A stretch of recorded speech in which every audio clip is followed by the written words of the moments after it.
Breakdown of glucose by various pathways. कौन कौन से पाथवे हैं जिसके थ्रू ग्लूकोज का ब्रेकडाउन होता है सेल के अंदर। तो सबसे पहला स्टेप जो है वो है कॉमन स्टेप। इसमें क्या होता है, ग्लूकोज ब्रेकडाउन करता है पायरूवेट में या पायरुविक एसिड में। ये प्रोसेस होती है साइटोप्लाज्म में। कहाँ होती है? साइटोप्लाज्म में। और इस प्रोसेस को हम लोग नाम देते हैं ग्लाइकोलिसिस। क्या नाम देते हैं? ग्लाइकोलिसिस। तो ग्लाइकोलिसिस में क्या हो रहा है, ग्लूकोज कन्वर्ट हो रहा है किसमें? पायरुविक एसिड में। यहाँ पे कितने कार्बन है? 6 कार्बन। और पायरुवेट में कितने कार्बन है? 3 कार्बन। 3 कार्बन कंपाउंड में साथ ही साथ एनर्जी रिलीज होती है। अब जब पायरुवेट या पायरुविक एसिड जिसे कहते हैं, जब इसका फॉर्मेशन हो जाता है तो डिपेंड करता है कि ऑक्सीजन है, ऑक्सीजन नहीं है, या ऑक्सीजन की कमी है। तो मान लेते हैं अगर ऑक्सीजन नहीं है, एब्सेंस ऑफ ऑक्सीजन, यानी फर्स्ट कंडीशन अगर हम लोग देखें नंबर 1 जो दी गई है, फर्स्ट कंडीशन में अगर ऑक्सीजन नहीं है तो पायरुविक एसिड कन्वर्ट हो जा रहा है किसमें? इथेनॉल में, 2 कार्बन कंपाउंड में। तो पायरुविक एसिड किस में कन्वर्ट हो जा रहा है? इथेनॉल में। यहाँ पे 3 कार्बन है, ये चेंज हो जा रहा है किसमें? 2 कार्बन कंपाउंड में, जिसको इथेनॉल कह रहे हैं। साथ ही साथ कार्बन डाइऑक्साइड निकल रही है और एनर्जी रिलीज हो रही है। ये प्रोसेस होती है फंगस में। इस फंगस का नाम यहाँ पे ईस्ट दिया हुआ है।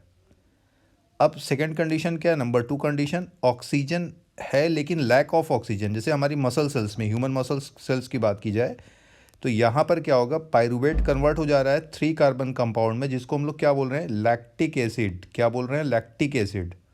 साथ ही साथ एनर्जी रिलीज हो रही है। अब ध्यान देने वाली बात क्या है, यहाँ पे कार्बन डाइऑक्साइड रिलीज नहीं हो रही, इस पॉइंट पे नो कार्बन डाइऑक्साइड रिलीज। तीसरी कंडीशन में आते हैं, अगर ऑक्सीजन प्रेजेंट है तब होगा क्या, जो पायरुवेट है ये चेंज हो जा रहा है किसमें? पूरी तरह से ब्रेक कर जा रहा है कार्बन डाइऑक्साइड और वाटर में। साथ ही साथ बहुत ज़्यादा अमाउंट में एनर्जी निकलती है, लगभग 38 एटीपी। 38 एटीपी का फॉर्मेशन होता है। In the absence of oxygen 2 ATP बनेगा, first condition. Second condition, lack of oxygen में भी 2 ही एटीपी बेटा बनेगा। लेकिन थर्ड कंडीशन, अगर ऑक्सीजन प्रेजेंट है तो 38 एटीपी का फॉर्मेशन होगा और ये प्रोसेस होगी माइटोकॉन्ड्रिया में।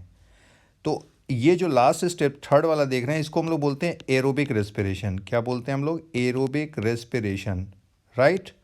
और ऊपर की जो फर्स्ट और सेकंड वाली प्रोसेस है, इन दोनों को मिलाकर हम लोग बोलते हैं एनारोबिक रेस्पिरेशन। ये दोनों क्या है? एनारोबिक रेस्पिरेशन है।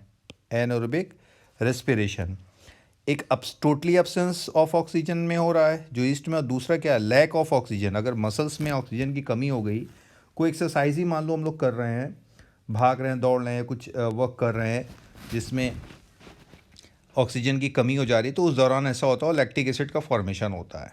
एक बार मैं जल्दी से रिवाइज कर देता हूँ। ग्लूकोज चेंज हो जा रहा है किसमें? ग्लूकोज चेंज हो जा रहा है पायरुविक एसिड में। अब पायरुविक एसिड या तो इथेनॉल में चेंज होगा in the absence of oxygen, या लैक्टिक एसिड में चेंज हो जाएगा in the lack of oxygen, या टोटली चेंज हो जाएगा CO2 प्लस H2O में, अगर एरोबिक रेस्पिरेशन हो रहा है, राइट। तो एरोबिक रेस्पिरेशन के लिए ज़रूरी क्या है? एक तो माइटोकॉन्ड्रिया का होना ज़रूरी है, ध्यान रखना है आपको। दूसरा ऑक्सीजन का होना ज़रूरी है।